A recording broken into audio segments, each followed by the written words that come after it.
Ай мектеп.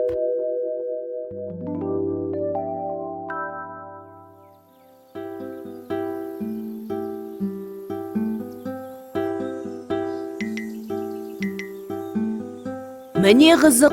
Қандай қызық? Алан аға, маған да оқып беріңізші. Әлемдегі ең ұзын өзен Мысырдағы Ніл өзенінің ұзындығы 6675 шақырым екен. Қызық екен. Қандай ұзын өзен, қандай ұзақ сөз.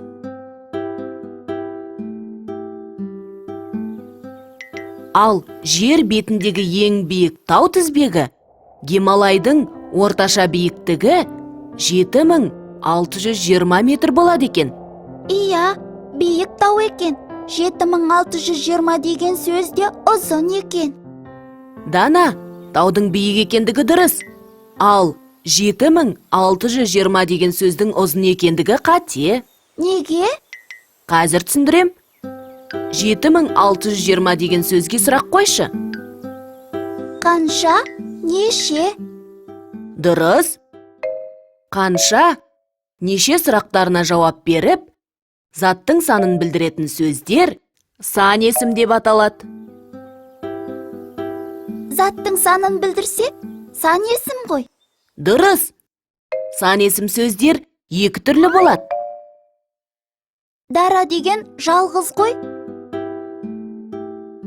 Иә, дара сан есім бір сөзден тұрады. Мысалы, 1, 2, 3, 4, 5, 6, 7, 8, 9, 10, 11. 11 саны 10 және бір сөздерінен құралған, яғни екі сөзден құралған. 12 саны 10 және 2 сөздерінен құралған ғой. Дұрыс. 111 саны 100, содан кейін 10 және бір сөздерінен құралған. Яғни, бұл күрделі сан есім 3 сөзден құралған. 555 саны 5, 100, 50 және 5 сөздерінен құралған. Яғни бұл күрделі сан есім 4 сөзден құралған. Дұрыс. Яғни, күрделі сан есім 2 немесе одан да көп саннан құралады.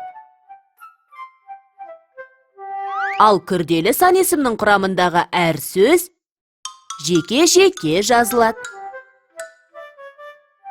Түсіндім. Ніл өзені ұзын екен. Бірақ 6675 деген сөз ұзын емес. Ал Гималайшы? Гималай биік екен. Ал 7620 деген күрделі сан есім екен. Әр сөз бөлек-бөлек жазылады.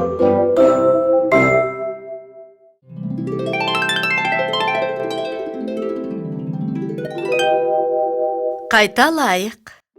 Дара және күрделі сан есім. Заттың санын білдіретін сөздер сан есім деп аталады. Оларға қанша, неше деген сұрақтар қойылады. Мысалы, 1, 71, 55, 21, тағы басқалары. Сан есім құрамына қарай дара және күрделі деп екіге бөлінеді. Дара сан есім бір сөзден құралады. Мысалы, 1000, 100, 20, 30, 1, 2, тағы да басқалар. Күрделі сан есім 2 немесе одан да көп сөзден құралады. Мысалы, 11, 12, 25, 56, тағы басқалары. Күрделі сан есімнің құрамындағы әр сөз жеке-жеке жазылады. Мысалы, 6675.